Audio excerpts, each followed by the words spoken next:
Altísimo morará bajo la sombra del Omnipotente y descansará.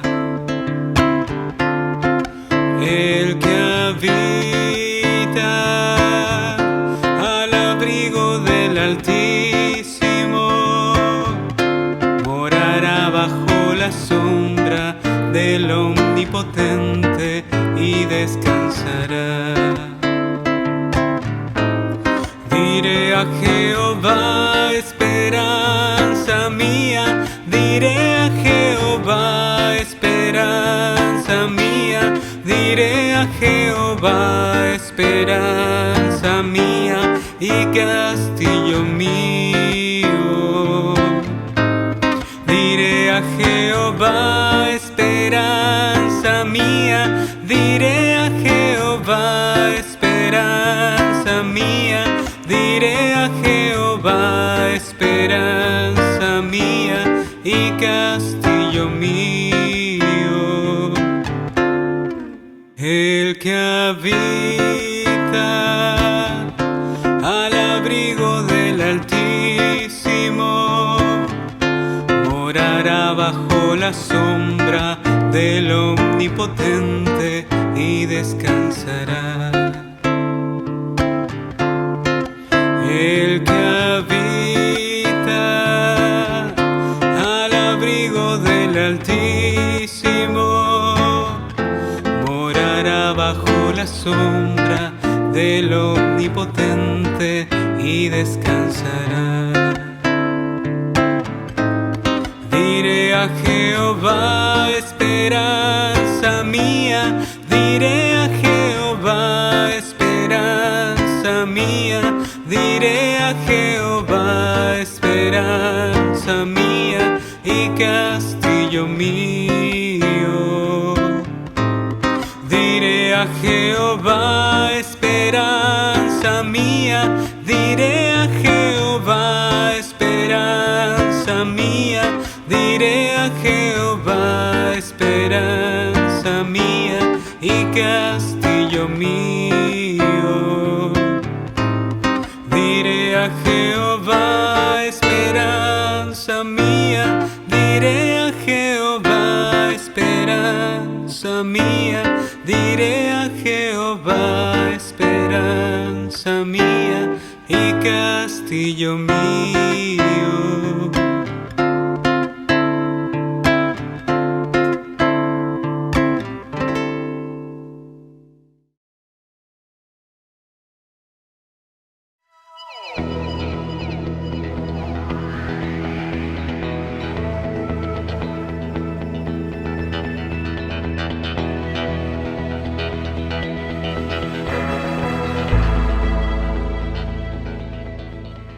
Buenos días. Centro Cristiano Cordero de Dios le da la bienvenida. ¿Cuántas películas ha visto usted donde el héroe está huyendo de un malo que le persigue para matarlo? No es un invento de Hollywood, sino hay historias chéveres de estos temas escritos en la Biblia siglos antes de la existencia del cine. En 1 de Samuel, capítulos 18 hasta 27, encontramos una serie de relatos muy llamativos y fascinantes de los escapes de David huyendo del rey Saúl. Para comprender nuestras historias de hoy, hay que entender el contexto. Después de ser escogido por Dios, después de matar al gigante Goliat, el joven David se hizo cada vez más exitoso y más famoso. Por eso el rey Saúl se puso celoso y quería matarle a David. La hermana Estela Ramírez nos contará una de las historias de estos años, mostrando claramente la inocencia de David en esta etapa de su vida, que no hizo nada en contra del rey Saúl. David perdona la vida a Saúl en Engadí. Cuando Saúl regresó de luchar contra los filisteos, le dijeron que David se encontraba en el desierto de Engadí. Así que tomó 3,000 de sus mejores soldados y se fue tras David y sus hombres. Cuando llegó a un redil de ovejas donde había una cueva, entró para hacer sus necesidades. Mientras tanto, David y sus hombres se encontraban escondidos en un rincón de la cueva. Así que sus hombres le dijeron: «Este es el momento que Dios cumple su promesa cuando te dijo: entregaré en tu mano a tu enemigo y tú harás con él lo que mejor te parezca».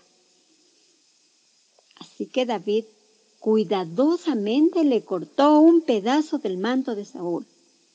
Pero luego se sintió muy mal y dijo a sus hombres: «Que el Señor me libre de hacerle daño a mi Señor. Él es el ungido de Jehová». Cuando Saúl salió de la cueva y siguió su camino, David salió y le gritó: «¡Mi Señor y Rey!». Saúl regresó y vio a David arrodillado. Entonces David le dijo: «¿Por qué me persigues para matarme? ¿Por qué crees que yo quiero hacerte daño? Mira por ti mismo que el Señor te puso en mi mano hoy». Y le mostró el borde de su manto. Y añadió: «Que el Señor juzgue entre nosotros dos y me vengue de tu mano, y vea mi causa y me defienda de ti». Entonces Saúl lloró y le dijo a David: «David, hijo mío, hoy me has demostrado que eres un hombre bueno, porque el Señor me puso en tus manos y no me mataste. ¿Qué hombre, teniendo a su enemigo en su mano, lo deja ir libre, sano y salvo? Ahora comprendo que tú vas a ser el rey de Israel y que tu reino será firme. Júrame que no eliminarás a mis descendientes ni borrarás mi nombre». Y David se lo juró a Saúl. En la cronología de la vida de David, tenemos un relato antes de la historia que Estela les compartió ahora, contado en 1 de Samuel, capítulo 21. Vamos a enfocarnos en este relato hoy. 1 de Samuel, capítulo 21. En la historia de hoy, en 1 de Samuel 21, uno puede ver que toda la Biblia es una sola historia. Toda la Biblia es una sola historia grande, porque todo está entrelazado, todo está vinculado. Espero que ya sepan que la Biblia es como una biblioteca de un gran número de distintos libros separados, que están unidos por ser la inspirada palabra de Dios. Para mí, eso es una de las evidencias más fuertes de que la Biblia tiene origen sobrenatural, que la Biblia viene de Dios. Cuando uno comprende cómo este libro, escrito sobre casi 2 milenios, escrito por diferentes autores en diferentes lugares, diferentes contextos, en diferentes siglos, es tan entrelazado en una manera maravillosa, se da cuenta que solamente el Dios revelado en la Biblia podría controlar los eventos y las circunstancias por los siglos para que todo llegue a ser conectado así. Por eso les digo siempre que mientras más que lea su Biblia, mejor va a entenderla y más la va a disfrutar, porque va a comprender más cómo todo está conectado y va a comprender mejor el contexto cultural, es decir, el trasfondo bíblico que explica muchos detalles que pueden confundir a uno. Cuando yo leí toda la Biblia por primera vez, cuando tenía 18 años, por supuesto, encontré cosas que no entendí, pero no me di por vencido, sino confié que con tiempo Dios iba a ayudarme a entender. Les quiero decir con toda sinceridad, cuando usted encuentre algo en la Biblia que no entiende, siga leyendo, siga creyendo que Dios va a aclarar todo. Por supuesto, Cada vez que lea la Biblia, debe empezar con oración humilde, pidiéndole a Dios que abra sus ojos, aclare su mente para entender lo que Dios dice en su palabra. Someterse a Dios. Pídele, Dios, si usted existe, hágame entender, hágame ver lo que quiere usted que veo yo. Deme oídos para oír, ojos para ver. Abra mi mente para recibir su mensaje. Conocer su Biblia va a fortalecer su fe en un Dios sobrenatural, maravilloso, soberano y benevolente, quien envió su único Hijo Jesucristo para morir en la cruz por nuestros pecados, para que todos los que creen en Él no se pierdan, sino que tengan vida eterna. Hoy vamos a leer la historia de David en 1 Samuel 21, versículos 1 a 6. O puede ser versículos 2 hasta 7 si usted está leyendo de una Biblia católica romana. La diferencia en los números es porque las diferentes traducciones utilizan diferentes fuentes que salen del mismo original, escrito en hebreo. Si pone atención, puede ver que ambos dicen lo mismo, es decir, tienen el mismo significado. Recuerde que los números de los versículos no fueron parte de la Biblia cuando fue escrita. Entonces, los números no son inspirados por Dios, sino que han sido añadidos por seres humanos para hacerlo más fácil encontrar un lugar en la Biblia. Es como en Loja, en los últimos años, muchas casas han recibido números que nunca tuvieron números antes. Es la misma casa, aun si la dirección ha cambiado. 1 Samuel 21, versículos 1 a 6. Anote que voy a leer muchos versículos de la Biblia hoy, y excepto si digo algo diferente, voy a leer desde esta nueva traducción viviente, NTV, nueva traducción viviente, que es una buena traducción y muy fácil de entender. 1 Samuel 21, 1 hasta 6. Voy a pedir primeramente que mi amigo Diego Quevedo lea el relato desde esta nueva traducción viviente y después voy a leerlo una vez más, tomando pausas para explicar los detalles. David fue a la ciudad de Nob para ver al sacerdote Ahimelech. Cuando Ahimelech lo vio, se puso a temblar. ¿Por qué estás solo?, le preguntó. ¿Por qué nadie te acompaña? El rey me envió un asunto privado, dijo David. Me pidió que no le contara a nadie por qué estoy aquí. Les dije a mis hombres dónde buscarme después. Ahora bien, ¿qué hay de comer? Dame 5 panes o cualquier otra cosa que tengas. No tenemos nada de pan común, respondió el sacerdote, pero aquí está el pan sagrado, el cual pueden comer si tus jóvenes no se han acostado con alguna mujer recientemente. No te preocupes, le aseguró David. Nunca permito que mis hombres estén con mujeres cuando están en plena campaña. Y ya que se mantienen limpios, aún durante misiones normales, ¿cuánto más en esta? Como no había otro alimento disponible, el sacerdote le dio el pan sagrado, el pan de la presencia que se ponía delante del Señor en el tabernáculo. Justo en ese día había sido reemplazado por pan recién horneado. 1 Samuel 21, versículo 1. David fue a la ciudad de Nob para ver al sacerdote Ahimelech. Cuando Ahimelech lo vio, se puso a temblar. ¿Por qué estás solo?, le preguntó.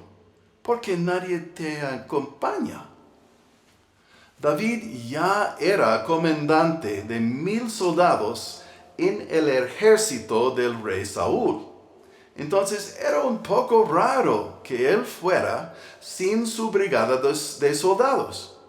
Tal vez el sacerdote ha escuchado que Saúl ya intentaba matar a David en otras ocasiones.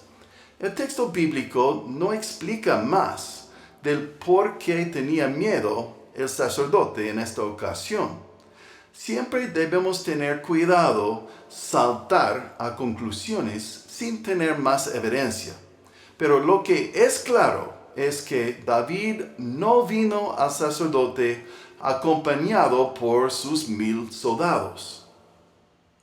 Es interesante para mí que el primer lugar donde huía David era al santuario de Dios, el tabernáculo, donde estaban los sacerdotes devotos a Dios. David quería el consejo de Dios por medio de su siervo, el sumo sacerdote Ahimelech. Este detalle no es mencionado aquí en capítulo 21, pero en capítulo 22, versículo 10, dice: Ahimelech consultó al Señor por él, por David. Ya en este versículo 1 de este capítulo, vemos cómo toda la Biblia está muy interconectada. En el libro de Éxodo, en la Biblia, establece a los sacerdotes levíticos, descendidos de Leví, cuya historia está en el libro de Génesis. Entonces, aquí en versículo 1, ya tenemos referencias a los libros de Éxodo y de Génesis. En aquella época, estos sacerdotes levíticos podían consultar a Dios para averiguar su voluntad. ¿Qué era el tabernáculo? El tabernáculo era una carpa sagrada hecha durante la vida de Moisés en el Éxodo, aproximadamente 400 años antes de la vida de David. ¿Por qué fue hecha durante los años vagando en el desierto? Era portátil. Entonces, en nuestra historia de hoy, en 1 de Samuel, encontramos al tabernáculo ubicado en Nob. Los sacerdotes atendieron al sistema de adoración a Dios con los sacrificios de animales en este altar mostrado aquí. Volviendo a nuestra historia en 1 de Samuel, capítulo 21, versículo 2. David dijo: el rey me envió en un asunto privado. Me pidió que no le contara a nadie por qué estoy aquí. Les dije a mis hombres dónde buscarme después. Aquí parece que David mintió al sumo sacerdote Ahimelech. Podría ser para protegerle. Por supuesto, el rey Saúl no había enviado a David en ningún asunto, sino que Saúl estaba intentando matar a David. Algunos eruditos dicen que tal vez David pensaba en Dios como el rey de todo el universo, ¿no? Quien le envió a David. Pero personalmente no veo ninguna evidencia de esto en la Biblia misma. David menciona un plan de reunirse con sus hombres. Tal vez es verdad que David había arreglado con unos hombres leales a él encontrarse en algún lugar, y por eso necesitaba mucho pan. En Mateo capítulo 12, en el Nuevo Testamento, 1000 años después de la vida de David, Jesús habla de este relato y dice: David y sus compañeros comieron el pan sagrado. Podría ser que hubo unos hombres con David, aunque en el versículo 1 el sacerdote dijo que David estaba solo. Es decir, no estaba acompañado por sus 1000 soldados. Vemos esto en el Nuevo Testamento, cuando dice, por ejemplo, en Lucas 9:18, en la traducción La Biblia de las Américas, dice: y mientras Jesús oraba a solas, estaban con él los discípulos. Mientras Jesús oraba a solas, estaban con él sus discípulos. Es decir, nadie estaba con él excepto los discípulos. Él no estaba con la multitud. Cuando leemos la Biblia, tenemos que recordar la forma en que usamos el lenguaje. A veces expresamos una idea con palabras no muy precisas. A veces hablamos así, por ejemplo. ¿Quién estuvo en la fiesta? Todos estuvieron en la fiesta. ¿Todos? ¿Todos? ¿Estuvo Donald Trump? ¿Estuve yo? No. No queríamos decir que todos estuvieron en la fiesta, sino queríamos decir que estuvo mucha gente. Se pone el sol, pero el sol no se pone, sino que la tierra da vuelta hasta que no podemos ver el sol. Y así hablamos. Y la Biblia habla también como un ser humano hablando, usando el lenguaje. Volviendo a nuestra historia, versículo 3. David dijo, ahora bien, ¿qué hay de comer? Dame 5 panes o cualquier otra cosa que tengas. El sacerdote respondió, no tenemos nada de pan común, pero aquí está el pan sagrado. Por huir repentinamente de Saúl, David no tenía comida ni armas. ¿Qué significa este pan sagrado que menciona el sacerdote? Tenemos que volver a este tabernáculo mencionado en el libro de Éxodo.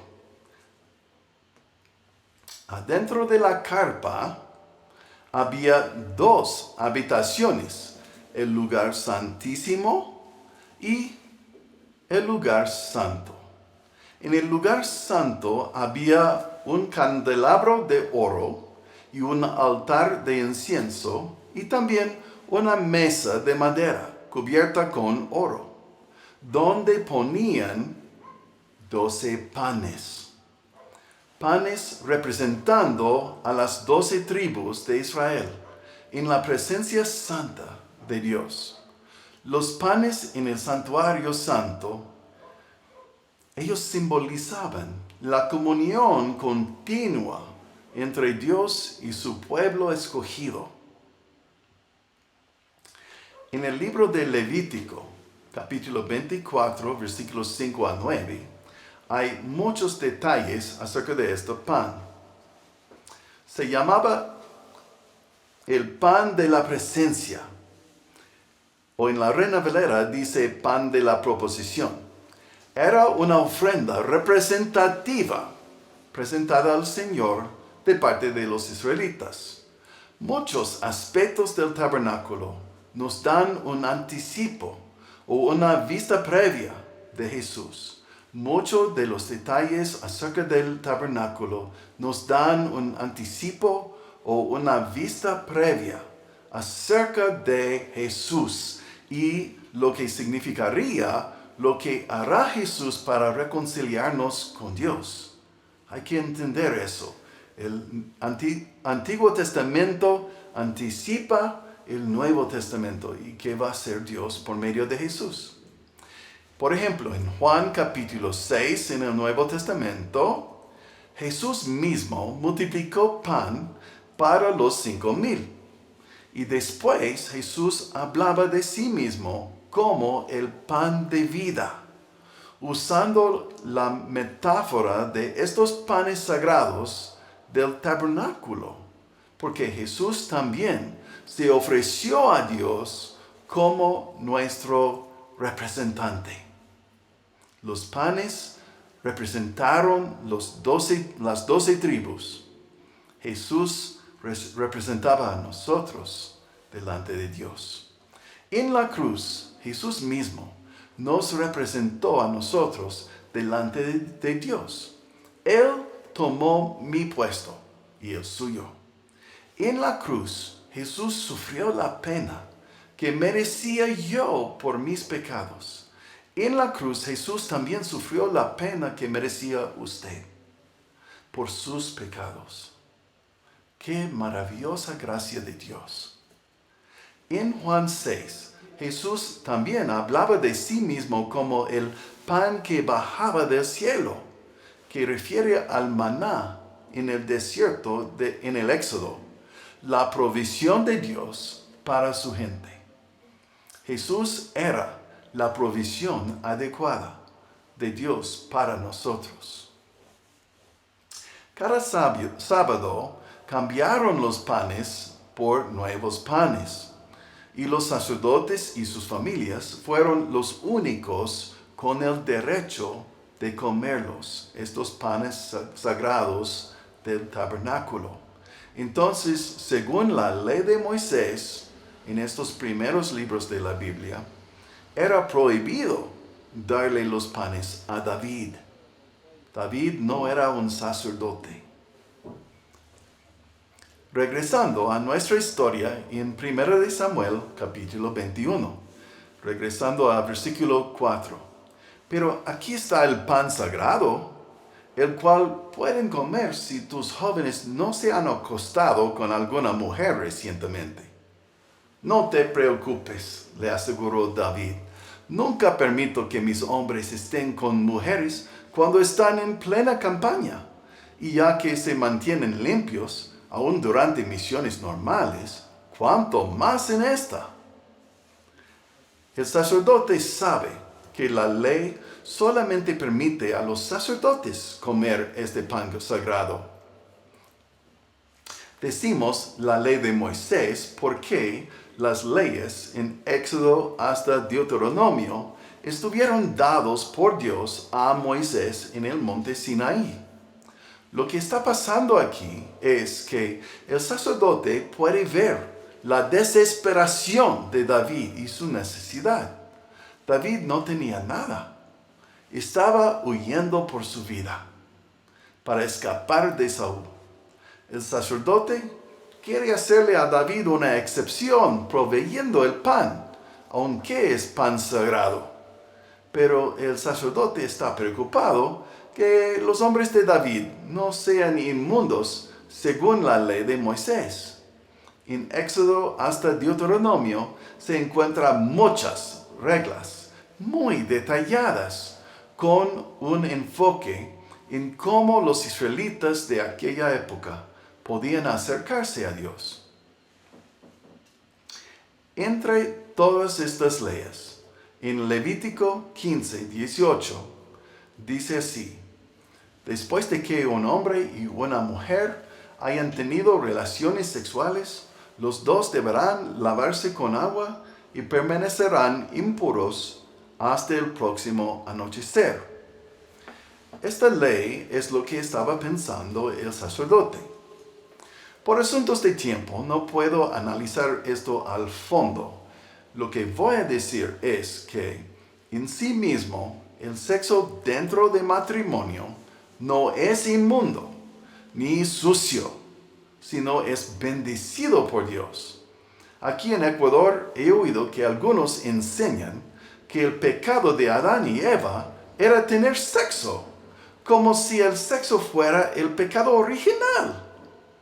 Yo puedo decir enfáticamente que esta enseñanza falsa revela sus proponentes como falsos profetas, quienes deben ser rechazados por completo. Mire conmigo en Génesis 1, 27 hasta 28. Así que Dios creó a los seres humanos a su propia imagen. A imagen de Dios los creó, hombre y mujer los creó. El versículo 28. Luego Dios los bendijo con las siguientes palabras: sean fructíferos y multiplíquense. Dios les bendijo con las palabras: sean fructíferos y multiplíquense. Llenan la tierra y gobiernan sobre ella. Este es un mandato de Dios: sean fructíferos y multiplíquense. Es un mandato. Y esto es antes de la caída en pecado, justo cuando Dios los creó en total inocencia. Yo tengo una pregunta. ¿Va a mandar Dios algo que está en contra de su voluntad? ¿Va a mandar Dios algo que está en contra de su voluntad? ¿En serio? ¿Cree usted que Dios es un engañador? ¿Cree usted que Dios iba a decirles a Adán y Eva que multiplíquense al mismo tiempo que declara que no deben tener sexo? ¡Qué locura! ¿Cómo pueden multiplicarse si no tienen hijos? ¿Y cómo pueden tener hijos excepto por tener sexo? Usted nunca debe regresar a un lugar donde enseñan esta mentira. La inspirada palabra de Dios tiene un libro entero devoto a la celebración de amor sexual dentro de matrimonio, llamado Cantar de Cantares. Y Dios utiliza esta figura retórica de la relación sexual entre un esposo y una esposa para simbolizar la intimidad que Dios mismo quiere con nosotros los creyentes. Sexo en sí mismo no es pecado, pero sexo fuera de matrimonio sí es pecado según las sagradas escrituras de Dios. Entonces, en este relato de 1 de Samuel capítulo 21, tenemos al sacerdote preocupado por atreverse a ofrecer el pan sagrado prohibido a David para su necesidad. Y se le ocurre al sacerdote que tal vez los hombres de David sean profanos o inmundos, según esta ley mencionada en Levítico. ¿Esta regla de Levítico aplica a nosotros hoy? Para hacer simple lo complejo, la ley de Moisés incluye muchas reglas, ritos, holocaustos o sacrificios. Cuando Jesús murió en la cruz, Jesús declaró en Juan 19, versículo 30, consumado es. Consumado es. O como bien traduce la Nueva Versión Internacional, dice, todo se ha cumplido. Todo se ha cumplido. Estas leyes del Antiguo Testamento, leyes de Moisés, ya han sido cumplidas. Por eso no ofrecemos sacrificios de animales y no necesitamos ningún otro sacrificio. El sistema de reglas, sacrificios y ritos ya se ha terminado. En el Nuevo Testamento, en Gálatas, versículos 13, 24 y 25 de capítulo 3, dice, pero Cristo nos ha rescatado de la maldición dictada en la ley. Cuando fue colgado en la cruz, Jesús cargó sobre sí la maldición de nuestras fechorías. La ley fue nuestra tutora hasta que vino Cristo. Hasta que vino Cristo. Nos protegió hasta que se nos declarara justos ante Dios por medio de la fe. No por obedecer la ley o estas reglas, por la fe en Cristo Jesús. Y ahora que ha llegado el camino de la fe, ya no necesitamos que la ley sea nuestra tutora. Para decirlo en pocas palabras, ahora no estamos bajo estas reglas del Antiguo Testamento. Gálatas 5, 18 dice, cuando el Espíritu los guía, ya no están obligados a cumplir la ley de Moisés. Así dice la palabra de Dios. ¿Quién va a creer lo que dice Dios o lo que dice un ser humano? En el libro de Hebreos, también en el Nuevo Testamento, es un argumento complejo que nos explica cómo Jesús terminó con el antiguo pacto y lo reemplazó con uno nuevo. Recuerde, consumado es. Todo se ha cumplido. Como explica Hebreos 7, 18 hasta 27, voy a leer solamente unas porciones, ¿no? De la Nueva Versión Internacional. Dice así, la palabra de Dios dice así. Por una parte, la ley anterior queda anulada. La ley anterior queda anulada, dice la palabra de Dios, por ser inútil e ineficaz, ya que no perfeccionó nada. Y por la otra parte, se introduce una esperanza mejor, mediante la cual nos acercamos a Dios. Por tanto, Jesús ha llegado a ser el que garantiza un pacto superior. Como Jesús permanece para siempre, su sacerdocio es imperecedero. Anoto yo que ahora tenemos a Jesús como nuestro único sacerdote y no necesitamos ningún otro, porque el sacerdocio de Jesús es imperecedero, es eterno y es perfecto. Ya tenemos un sumo sacerdote llamado Jesús. La Biblia 25. Por eso también puede salvar por completo a los que por medio de Él, por medio de Jesús, se acercan a Dios. Ya que Jesús vive siempre para interceder por ellos. Jesús intercede por nosotros, según la Biblia. Jesús intercede por nosotros. No necesitamos otro intercesor. Nos convenía, dice la palabra, versículo 26, nos convenía tener un sumo sacerdote así, santo, irreprochable, puro, apartado de los pecadores y exaltado sobre los cielos. A diferencia de los otros sumos sacerdotes, él, Jesús, no tenía que ofrecer sacrificios día tras día. No tiene que ofrecer sacrificios día tras día. Primero por sus propios pecados y luego por los del pueblo. Porque él no tenía pecados, ¿no?